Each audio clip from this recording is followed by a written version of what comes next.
Poetry to me is a creative expression that comes from a deep inner place. It connects people and breaks barriers down. Poetry is the language of the heart. What does owl poetry mean to me? I started hosting owl poetry a year ago at the Owl Acoustic Lounge, and in that year, we had about 100 people read their poems. The diversity of poets and topics are amazing and move me beyond words. I am very touched by the power of poetry every month. We had the pleasure to hear new poets, experienced poets, and everything between the two ends of the spectrum. We had a 16-year-old girl with the mind and heart of a sage read. We had a gentleman in his 80s who never spoke into a mic all his life.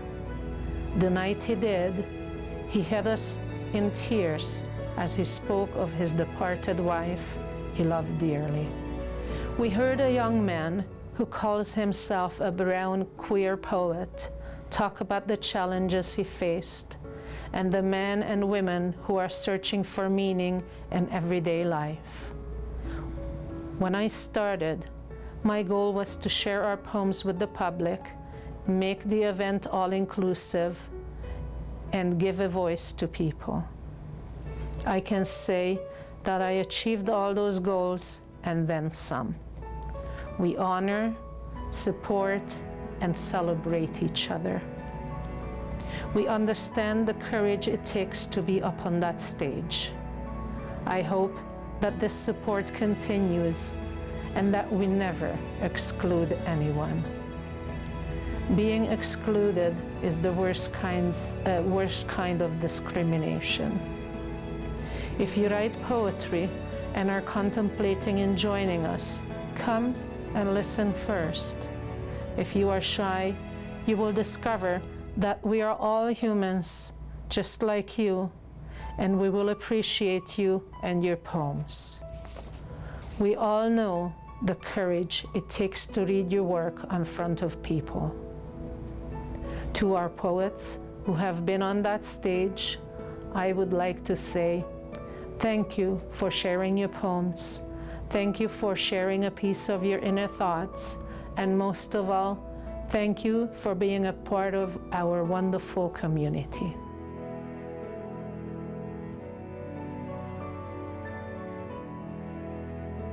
I would like to share a poem I wrote to the anxious poets. You tell me about your anxieties, and I sense it in your voice, but look at you. You are up on a stage, telling your stories, reading your poems, bearing your soul to a room full of strangers. To me, that is bravery. To act on your desires, despite your fears and anxieties, is what brave, courageous people do. We all have our share of fears, and as Susan Jeffers said in her book, Feel the Fear and Do It Anyway, the only way to get rid of the fear of doing something is to go out and do it. You did it, and you survived. Give yourself a pat on the shoulder and think of how brave you are when you feel anxious about anything. For me, poetry is the way of expressing myself, the way of connecting with people, the way of sharing what I feel, what I think. Sometimes it's a political vessel to express my values, my beliefs. Sometimes it's very intimate vessel to just share the feelings that are bothering me or that I am joyful with at a certain moment. This is what writing and reading my poetry means to me. And at the same time, receiving and reading and hearing and understanding other people's poetry is also the way to enrich myself, to understand things better, to find like-minded people. It's a means of exchange. I have a short and cheeky one, as per usual. It's called The Spy. Would it not have been super sly to have an affair with a spy?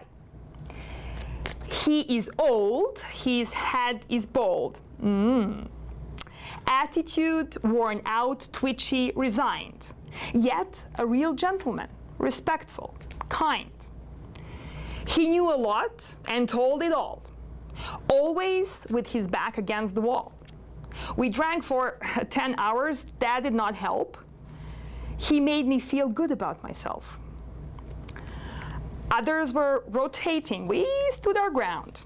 Finally, they announced the last round. On the back seat, he smiled at me and put his bald head into my lap. I was caressing his rugged face when the car pulled up in front of my place. He kissed my hand and let it go. Goodbye, my spy. A bientôt. My name's Kim Seaver. I'm a first-time reader. This is actually my first time performing poetry.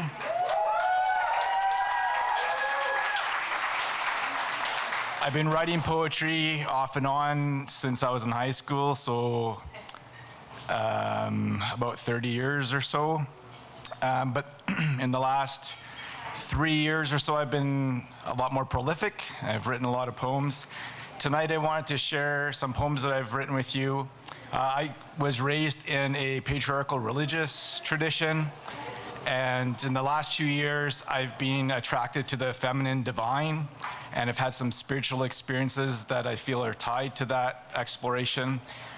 And as a result, I've had several poems that have emerged in my mind, and I wanted to read 5 of those with you, to share 5 of those with you tonight.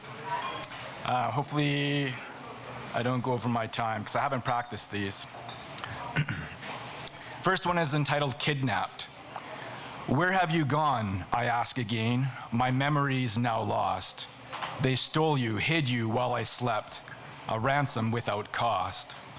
Your photos burned, your words destroyed, your voice I can't replay. The distance grows between us now, increasing with each day. I want to see and talk with you. They tell me that I can't. I long to feel warm in your arms, the comfort of your hands. I cry, I call, I wish, I pray, convinced that it's in vain. It's for your good, they justify. They cannot see the pain. Let us go down to make a home wherein our children dwell, a garden fresh to please the heart and wondrous fragrance smell. And let us make them just like us, he you and she like me. Then give them choice, watch them partake, the truth shall make them free. I'll visit them when they have left, behold my beloved son. But I'll retreat with broken heart when he gasps, it is done. I'll touch their hearts, speak to their souls, comfort them and guide. I'll reach past chains and gags and locks, with every ounce I'll try. I do not think you'd leave me here, abandoned and alone. I'm sure your captors have you gagged upon your vaulted throne. The words you once had spoke to us, they've long since now destroyed. They make up myths to convince us your absence a decoy. They put you on a pedestal to keep you out of reach. Protect your name, or so they say. Your purity they bleach. But you are strong and wise and brave, far from a maiden fair. And heart and soul and spirit shout that I've a mother there.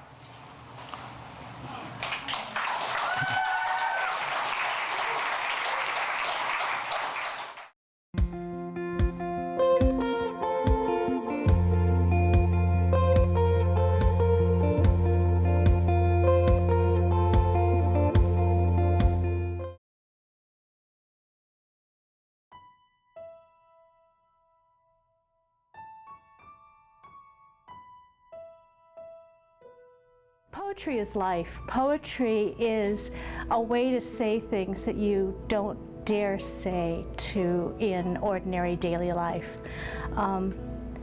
It's a way to express the deep and real feelings that are inside.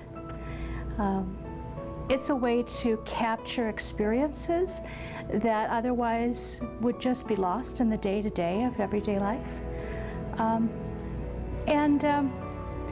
It's also a really neat way of communicating in a way that's deeper than a regular conversation.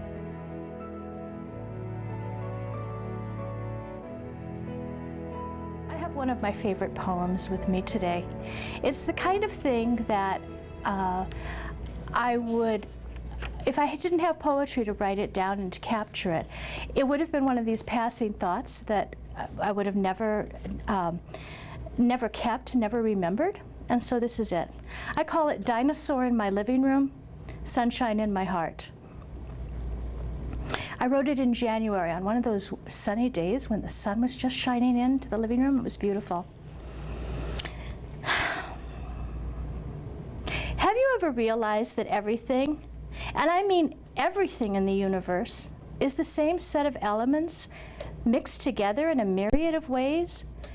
Breaking down, coming together in new combinations, moving together and apart in some bizarre cosmic dance? As someone who doesn't like my food touching on the plate, that's not immediately an attractive thought. I hear my mother, and now my spouse, and increasingly my son, saying, "Oh, don't worry about it, it all gets mixed up in your stomach." And visions of supper thrown into a blender dance in my head. Yuck. But I digress. Think of it. At the Big Bang, don't you just love those serious scientific names that physicists use? At the Big Bang, everything, all of material reality, every atom that is compacted together. Kind of like supper in the blender? Well, and then, at the self-appointed moment, or at a word from the gods, what has been squished, the singularity, dislocates into movement and pattern. And, to make a long story short, here we are. I saw it yesterday in my living room. I saw the atoms and molecules, sand, that is silicon chips, and dinosaurs, you know, the plastic made from the oil, made from the decayed carbon life forms, all coming together, creating this particular computer on the stool next to dear spouse's favorite chair. Dinosaurs, reformed, so that I can not only touch them now, but reach into the internet to learn about them. And those dinosaurs were formed from the plants, the other animals, the dirt they ate, and the plants grew not only from soil filled with little bugs, stones, and metals, but from the sunshine itself, nourishing the plants through photosynthesis. This Chromebook holds the water of millions of years of rain clouds, nourishing the plants, nourishing the animals that decayed, making the oil that makes the plastic of the black lid of the computer. And someday, if we're lucky, future humans will salvage the elements of this computer out of recycling centers or landfills to make those flying cars we were all promised in the visions of the future. You know, just like the Jetsons? Maybe. Yesterday, I saw the sunlight pour into my living room, illuminating the trees within the couch frame, and the dinosaurs, and the sheep in the nylon and the wool upholstery. And then I thought of the air I breathe, how the very molecules now circulating in me might have circulated in the breath of those dear dinosaurs now in the computer and the cushions. Atoms that I breathe in may have been breathed in by Jesus, by the Buddha, by Jack the Ripper and Genghis Khan, too. No, I don't live in a cosmic blender, but in a cosmic dance, creating, destroying, coming together, falling apart, recombining in new forms that so easily hide the dinosaur in my living room and the sunshine in my heart.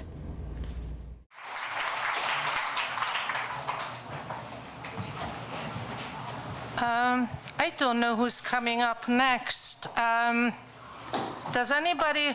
Oh my God. No, you can't come here dressed like this. I told you to get dressed when you come here. Are you drunk again? Oh my God. What are you doing? I told you not to come here again. Oh, Teri. You just keep embarrassing me. Teri, you love me, you know it. No, go get dressed. I am dressed. What? They let you out of jail again? Oh, well, I guess we have to put up with her. You know, Teri pretends she's not my cousin, but she really is. And you know, her and me were like two peas in a curry. So I want to say happy anniversary to the Owl Poetry, and I'm going to start with a little poem. Praise the Lord for Stephen Ford.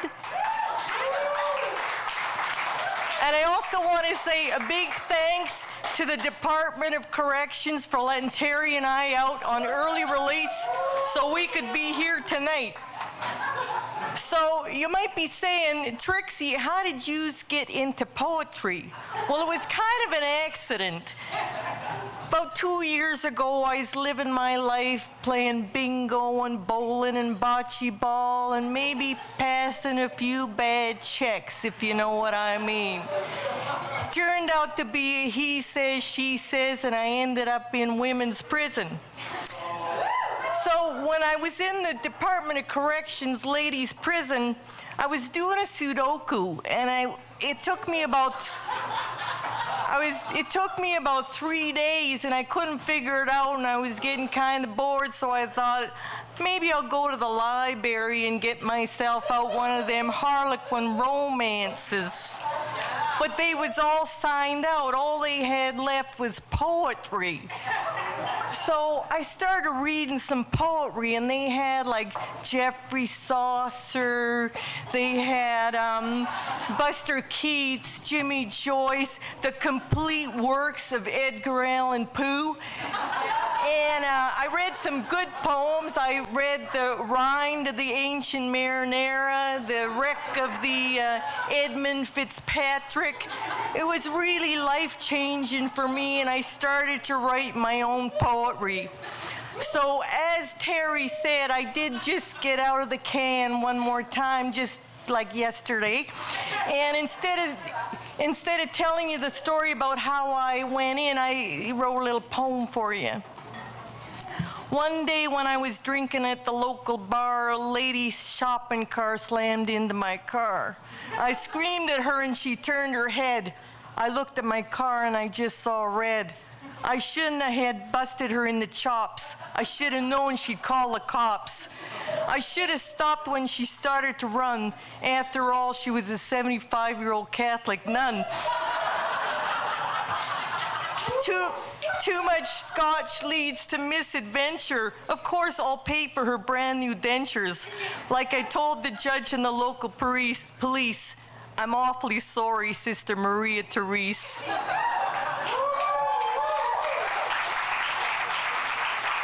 So, that's what I love about poetry. You say what you mean, and you mean what you say. And that doesn't always happen. I went to the doctor the other day. I had a little bit of a low-grade fever, and he says to me, have you been abroad lately? And I says, honey, I've been abroad all my life. So he says, are you incontinent? And I says, well, as long as my husband Rocco refuses to fly, we're gonna stay incontinent. And then he says, do you have trouble passing water? And I says, honey, if you ask me nicely, I'll pass you anything you want. He just spoke in riddles the whole appointment. I didn't get it. Now, sometimes you get the opposite. You get somebody who's a little too forward. Me and my husband Rocco, we was at a party, and we was hanging around the hors d'oeuvre table, and this French guy comes up to me, and he grabs my hand, and he puts a little kiss on it, smooches it a little bit, and he says, bonjour, madame. Vous êtes très gentille. Well, Rocco lost it. He choked on a cherry tomato. I had to do the Heineken maneuver. And when he comes to, he pounds the guy. Let me tell you, nobody calls me madam and mentions my genteels in public and gets away with it. I'm telling you, he had nerve. But you know, Rocco, he's a good man. He's been my husband for 30 years. We met in high school, and I was thinking about it, and you know, he wrote me a love poem when I was in high school, when we first started going out, and I'd like to share that with you tonight. Love poem from Rocco. My dearest Trix, you are not like the other chicks. The way you rat your hair, the way your nostrils flare, the way you wear your leather shorts, when you laugh, the way you snort, your eyes, your hips, your asking all questions all the time. I tell all the guys, she walks, she talks, she sucks at math like me. You and me are meant to be, love, Rocco.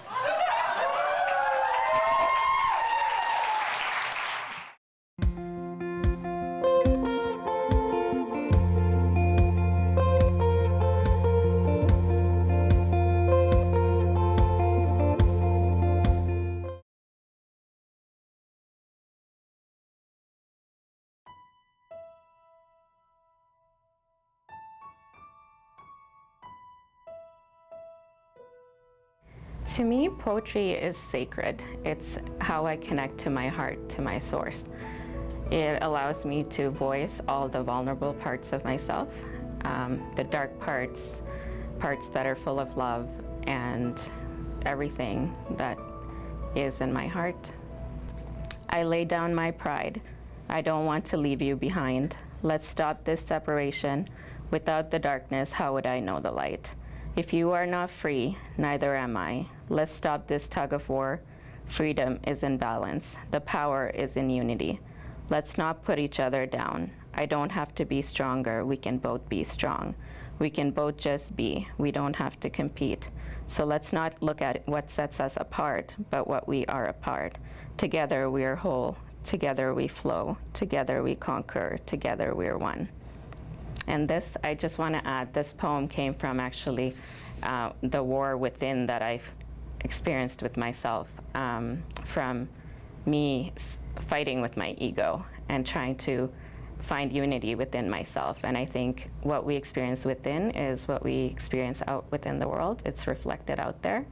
And the more we can understand ourselves, we can understand the world and the people around us. As some of you know, there is a federal election coming up. Maybe talk about that next month, because I'm not prepared for it this month. Oh, hell. Okay, we'll do this one. It's got nothing to do with politics, and it's really too early. And it's really too early in the night for this, but it's called The Goth Girl at Her Toilet. Well, at her bedroom window once, a fierce bird smashed itself against the glass. She laid its wing upon a shelf beside the snake skin, thin as parchment, oiled and dried, translucent in the sun. A ragged, dusty, feathered fan, not that long dead, but already ages old.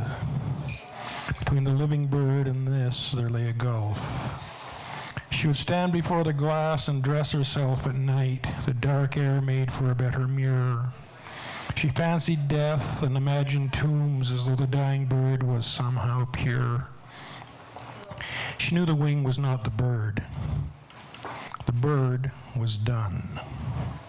The snake had shed a skin, but the snake itself went on. Against the mirrored night, she would conjure demons from the egg and spirits from the womb. Fallen angels with broken souls so pure, their transcendent smiles lit up the tarnished gloom. Though deep down she knew she was playing at belief. The bird was flown. The somnolent snake stayed coiled, although it stirred in her imagination, warmed, and instinct called. She fancied love would come. A dark, romantic thief breached cloister walls, a captive novice, not yet a nun, the ardent flight a lover, and her freedom won. Outside her window in the night, her lover waited. Their eyes met, and she felt her bright courage leave. The strands of fact and fancy ceased to interweave. She turned away and drew the shades against the rising sun. As we get older, some of us get more cynical.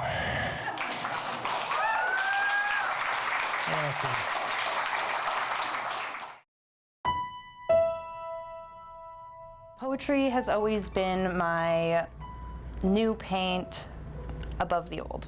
It's always been my Band-Aid, the thing I could fall back onto when I had nothing else. It's been my one way to vent out everything I choose to bottle up momentarily. Okay, I'm gonna read this one, and it is not titled. I've written probably 10 poems about you, but they all either end or begin in a mess. I'm sure that's just how you'd prefer. Just enough chaos to leave open ends. In all of them, I've compared you to apple pies or blue skies, but that's just the problem. You, my dear, are unlike anything I've known. You could only ever be close to an open highway or world atlas, full of possibilities with no end or beginning. You make me feel like 110 with the windows down and the first trust fall I ever did. You make me feel like fireworks, like Black-Eyed Peas' Boom Boom Pow is trapped in my chest. I know you can't hold down a free spirit, so, my little owl, wherever you fly, I will follow, only ever 8 steps behind. Every forethought I have, I'll make sure you get one shot. And if your travels take you to the Eiffel Tower, count the stars for me. Wherever you go, I'll write your name in the smell of cement. Every sip of yellowtail will be to you, my prince in shining hiding. The train in my head doesn't stop until you kiss me, so let's hold on to sunrise. Tie that big old star to our softness like fox fur. Run through our own hearts with the grace of deer. And if the soles of these shoes provide, I'd catwalk blue roses to the gates of Troy just to show you that a gentle hand is all it takes to get results. Thank you very much. I'm really happy to be here. About maybe 7 years ago, my friend and I started YQL Poetry. I don't know if anyone ever went to that at Bordello. And then it kind of went on for about a year and it sort of fizzled out. So I'm really excited that this is happening here at the Owl and that there's so many poets in Lethbridge that come out. I'm just going to share one poem, and it's called Past the Park. The ball diamond is empty now, save for one forgotten glove, spilled potato chips, red shale turned crimson in the fading light. Like upturned palms, the park spreads, cradling sun as she slides towards the pines. Easy now, there you go. The teenagers have all heard about the party. 10 clicks down gravel, turn at the house with the trampoline. Girls sit cross-legged before bedroom mirrors, dab drugstore gloss to untwist their anxious stomachs. Boys lean from wax pickups, scornful laughs and weed smoke spill from open windows and rise on the wind. Kids old enough to have earned the walk trail home from the pool, middles of their backs dark with that sweet chlorine dampness. Chattering about every daring dive they took, 5-cent candies hanging half out of their grins, they sidle down the sidewalk like kings.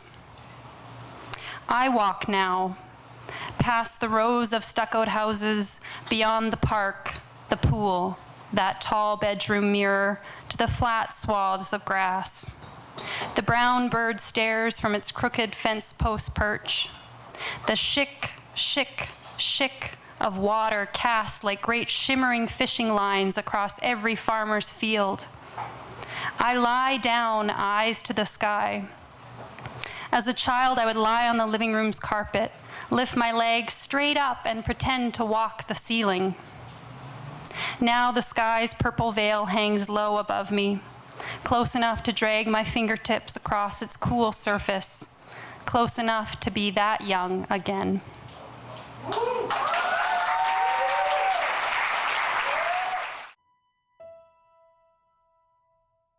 Oh, poetry means a great deal to me. Ever since childhood, my grandmother had a copy of A Child's Garden of Verses when I was a little girl, and I read it over and over and over and over.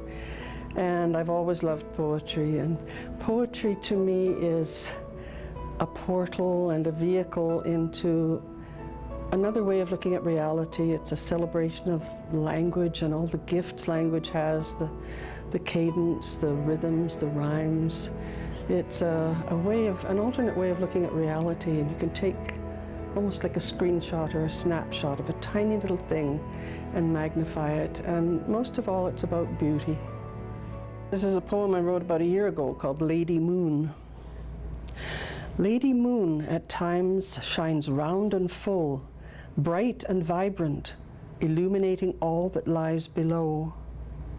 Yet Lady Moon at times shines not at all, reflects no light from source, rests in the dark. Like me, Lady Moon has a hidden side, never part of her public face, not easily observed. I too wax and wane with life and light and illuminating power, susceptible to clouds obliterating my glow, to rhythms of life shutting me down and breaking me open. I often muse about purpose, meaning, self. If I make a difference to this world, I wonder, does Lady Moon know her power sculpts the shifting seas?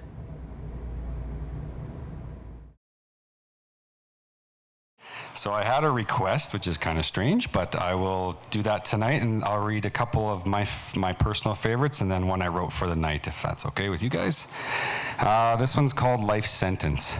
My body's a prison sentence without breaks. No hours to walk the grounds, no TV to drown out the sound, no prayers to help calm it down.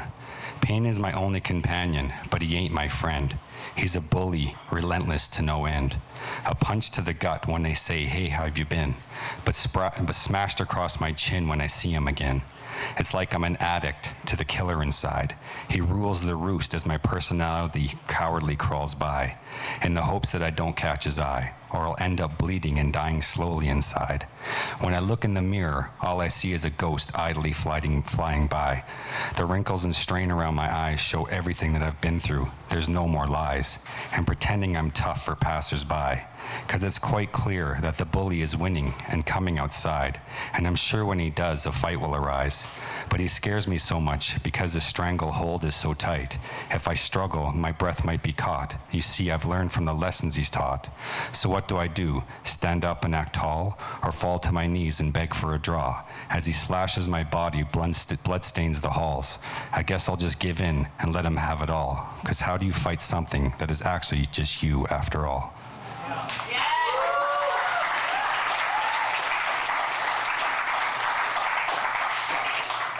This one's called No Better Drug. Music is like making love to your soul, tickling the earlobe, moving down below, tracing each curve, a sound wave so slow, creeping, causing shivers to unfold. Hairs on neck stand trailing down your back. You feel cold, but warmed over by the rhythmic track. Caressing you now, you urge to kiss back, but the bass kicks in, you can't help but shake that ass. As the sweat starts to drip and your hands start to clap, a smile washes over you, now calm and relaxed. Troubles just fade and your voice starts to crack. From the top of your lungs, there's no holding back. The volume gets higher, vibrations cause cracks. Your heart's now exposed, but the flow fills them back. You are now uplifted, climaxing in fact, because there's no better drug than your favorite soundtrack.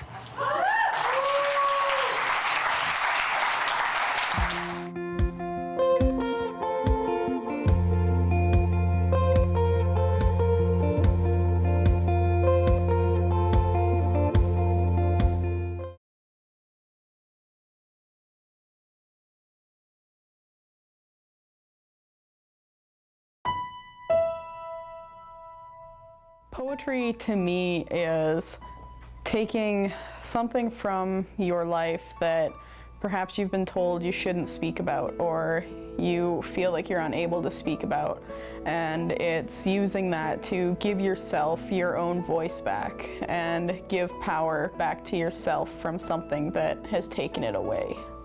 if you don't mind, I'd like to share a piece with you now. This one I've titled A Dedication. These words are for the ears, waiting for news that may never arrive, for dreamers still searching for their drive. These words are for the humans looking for a reason just to stay alive. These words are for your pain. These words are for your tears. These words are for your lonely nights that feel like years. These words from me were meant for you. Please hear them, please feel them, please read them. See my love spilled in ink, and always know that sweet thoughts of you are all I think. Anyways, I heard someone earlier tonight talk about Marty as like the godfather of Lethbridge poetry. And that's pretty cool. I grew up in the Crows and Spats. It's like an hour and a half that way. And I had a teacher named Mrs. Marty, and she was the godmother of my poetry. She was pretty terrible to us. I was in grade 2, so 7 years old. We're sharing our crayons, and she was giving us crap for it. So we had this rhyme, and it went, Mrs. Marty went to a party, sat on a Smarty, and blew a farty. And every single grade was like, we came up with that. And our older brothers are like, no, we did. Anyways, here's a poem. It seems I've always slept on opportunity. It's nothing new to me. The best has never suited me. But now, it seems the jesters have recruited me, and it's time to do right by you by being true to me. You see, I should have, could have, would have, never was, but now I've got to be everything the best me could be. And I admit, I always should be. And I have been blessed with this time you've allotted me. This spot has got to be the hottest spot around, because here I am with you. Yep. Sharing poems, new and old, brave and bold, before untold, comprised of lies, fact, fiction, and truth. And the crowd, you guys are beautiful. Every walk of life, from child to senior citizen. And every last Thursday of every month, the Owl brings us in again to listen. And I can only speak for myself, but that's what I've been missing, week to week. A view from your eyes to help me sympathize in your lessons, your joy, and your tragedy. What we have coming together here, it isn't just special, it's altogether magically natural. Signed, Your Majesty. Oh.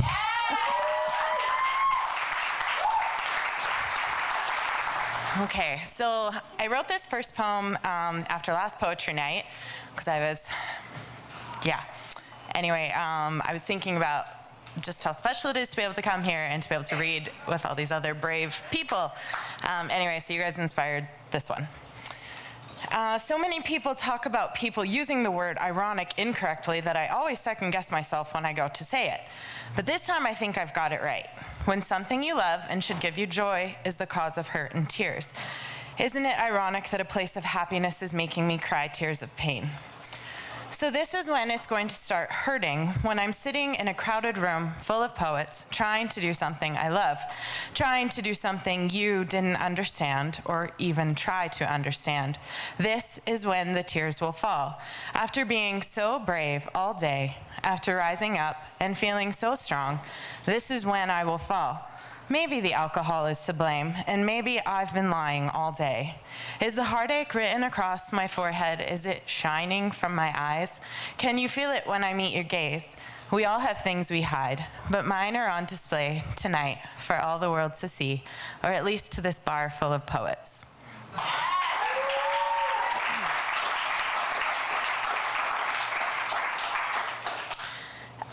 This next one is called Pedestal People, and I wrote it last night, but I'm still working on it, but you get the rough draft. How do you let go of someone who never really existed when you built up a fantasy that omitted all of the flaws? Reality was not so beautiful, but the memory persists that I was happy when I was with you. Have you ever fallen in love with a person's potential and forgot to wait to see if they ever lived up to the lofty pedestal you set them on? Is it even their fault when the world comes crashing down because it was you who refused to see? I fall in love with pedestal people. I see all that they can be. They have so much potential. I forget to be patient. I'm so bad at being patient. I end up living in a world of make-believe. Sometimes clarity comes. Other times, I struggle to remove the filter, no matter how dirty the lens might be. Those are the hardest to move on from. When I'm stuck playing make-believe and Neverland hasn't been disenchanted, like Tinkerbell, Captain Hook, and Mr. Smee. Other times, when I see them stumble, it hurts, but I'm willing to wait, to sort through this new side of someone without being destroyed by the weight. Loving pedestal people, they're no different than you or me, but the secret to pedestal people is loving them enough to let them be free.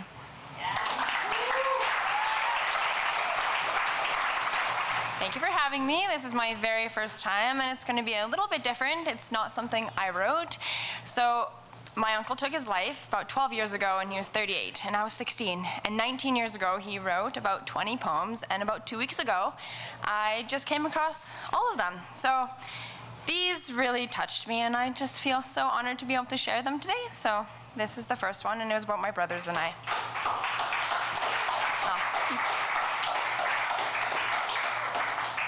Little hands and little feet, you are my nephew, how very sweet.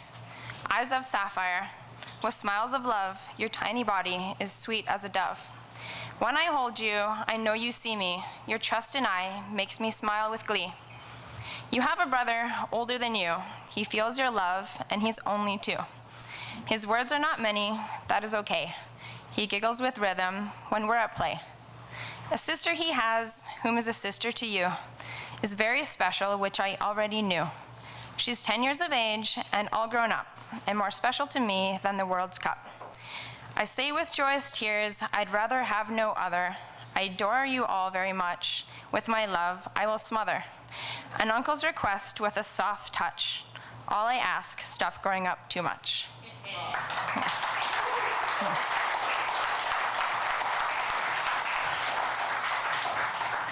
So that was the first one I read, and I was crying happy tears because it was just amazing. I could hear his voice, and this was the very second one that I read. It's called Eternal Friend. Come to me as you are, even though your mind's afar. Come to me, if you please. I'm your friend. I will set you at ease. Knowledge of your past will be difficult when you sing, especially when he parted from your heart-vowed ring. When your tears flow and you begin to cry, please remember I'm with you, even after your tears are dry. You may not see me, but don't despair. I am your angel, dressed in heavenly care.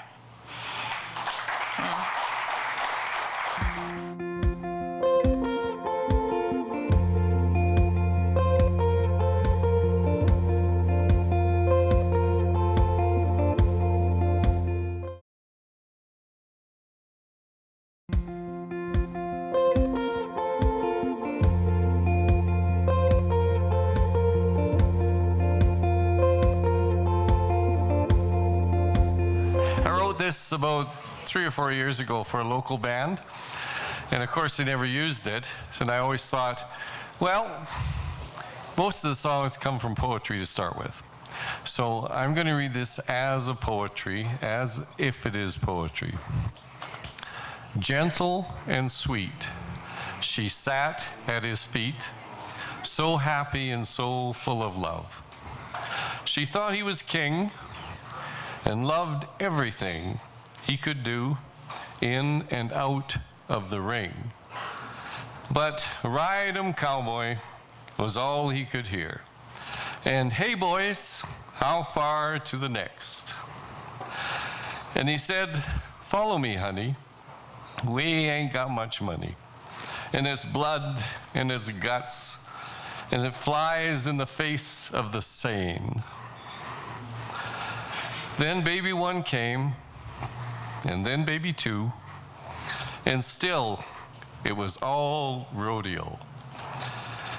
And why worry? She'll be there for the haul. But when you get home and she's been all alone, cowboy, get down on your knees. Just one more, he said, but that bull hurt him bad. Hey, Doc, are you sure this won't heal? Now forlorn and beaten, he comes to her door. Honey, she says, are you finally home? Are you finally home? Cowboy, get down on your knees. Thanks. Okay. This first one's called Leslie. Horrible name, really. I'm kidding. I'm sorry. You were like a late night drive, and though I love long rides with the music all the way up and the windows all the way down, I do still get motion sick. I was a child, young and ignorant, and I hope my naive smile haunts you. You were like a summer day when the sun is so bright that each ray overloads my body with energy and I could dance around for hours. You were like a winter night, cold and lost, when every shiver brings me closer to uncertainty as it grasps my body like a vice. You made me breathless with your wild eyes and cautious smile. You made me breathless, like a noose around my neck, every lie you told tightening it. Still, I loved you. I love you. With cigarette burns and Sunday afternoons that remind me of you, I still can't get it out of my head how dedicated to misery you convinced me to be. How you taught me to love in the wrong way, the way that creates a hole in me as I give away pieces of myself for nothing in return. You taught me to love danger and adrenaline, but not myself. Each day with you was like candy, sweet and utterly irresistible.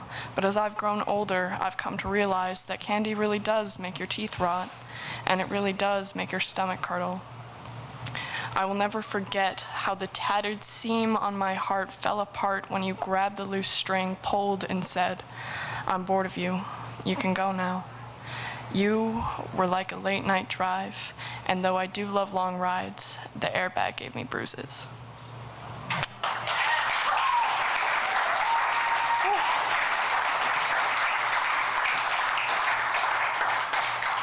Okay, the next one is called Big Little Sister, and it's dedicated to my big sister. I see you. Saying we always got along would be a lie. We have been fist to face countless times, at each other's throats, yelling and screaming. But we have always been there for each other, ready to wipe away tears or throw a blubbering drunk into a cold shower. Sitting by a fire in the pouring rain or singing hallelujah, we're there, always. You've fought battles I couldn't imagine. You've taught me strength, maturity, and how to hold a wine glass. You are my savior, my protection.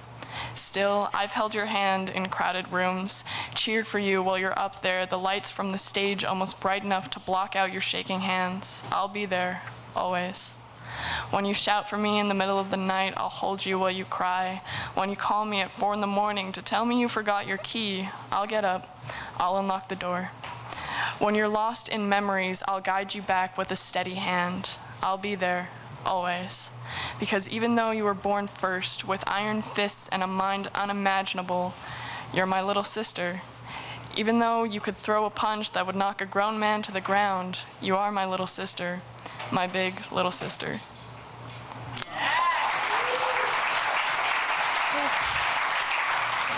Hello, thank you for the kind welcome. I have no idea where I'm going to start. Okay. We hear it in your voice, you know. I've slipped up too, said something that out loud that inside ate at me. Eyes that bright will sometimes have their light stolen. It's easy to tell when you're so bright in other conversation, but fall when you repeat something they said. We'll hurt with you as often as we can. We'll fill your heart as often as we can.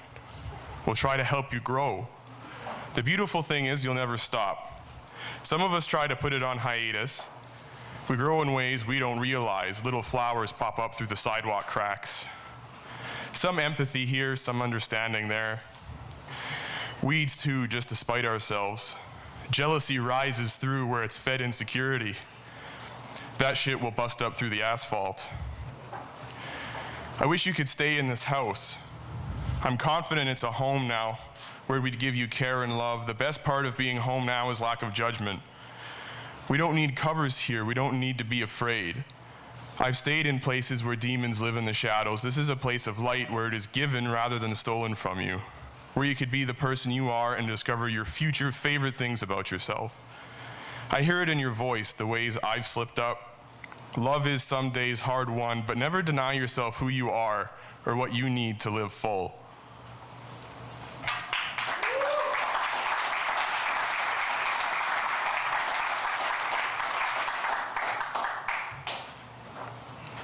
The worst thing to me is a snake.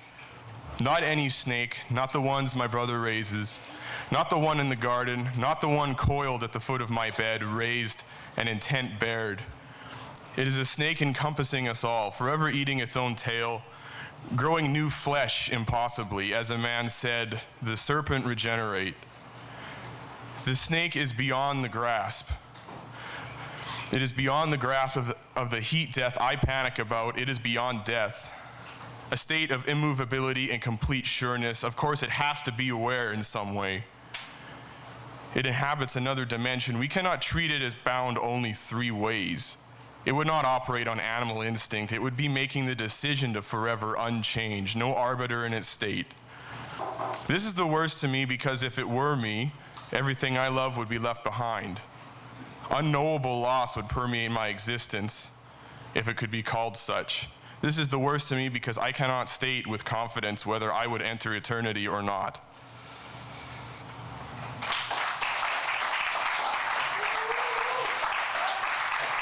So I just got one poem for tonight. It's called Plumage.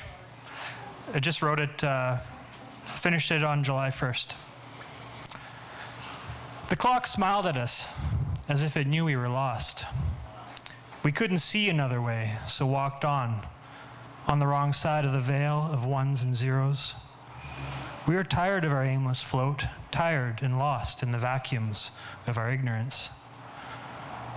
With all kinds of navigational aids available to chart our paths, we mostly relied upon the compass tattoos over our hearts. After carefully relearning our ABCs while reinterpreting the Western canon, our bodies and minds listed. Our attempts to unpack endless parcels of our restlessness proved futile. It was immaterial, though. Our feathers were ruffled and the rhetoric was pluming. With the overture of the new day dawning, we turned our backs on the algorithms of our demise and shucked off our self-imposed limitations. It was 30 seconds to midnight, and the world that never seemed to want us needed us now. So like anemic royalty, we took flight, breathing rarefied air and gulping down nuances of our resilience to swallow our intergenerational trauma one last time.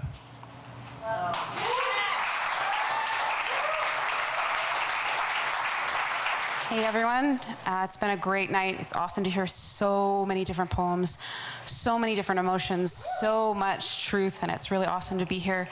I do run a Facebook page. It's called Quotes from the Dark, so a lot of my pieces are posted there if you want to check me out.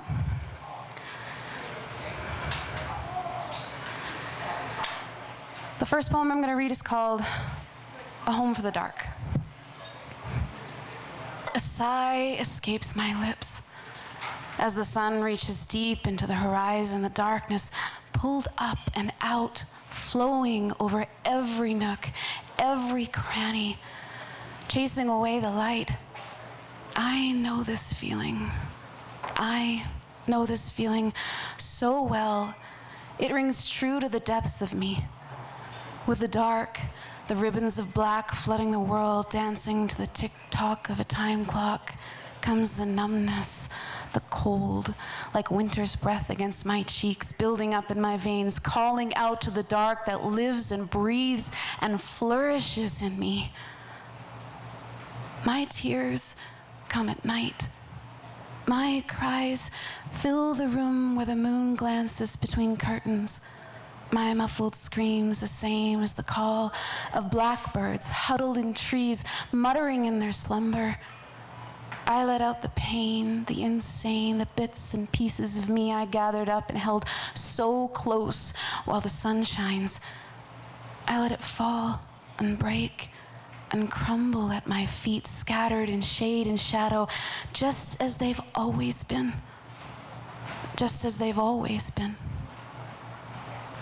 I shouldn't love the dark, but I can't help it here.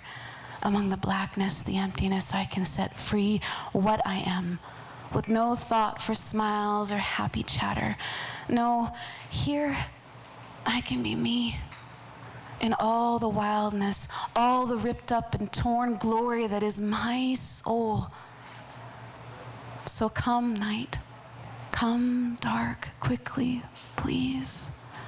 I want to feel this real, this truth until daybreak, when I shut the cage doors and quiet the demons that bay and howl just beneath my every breath. Come, dark.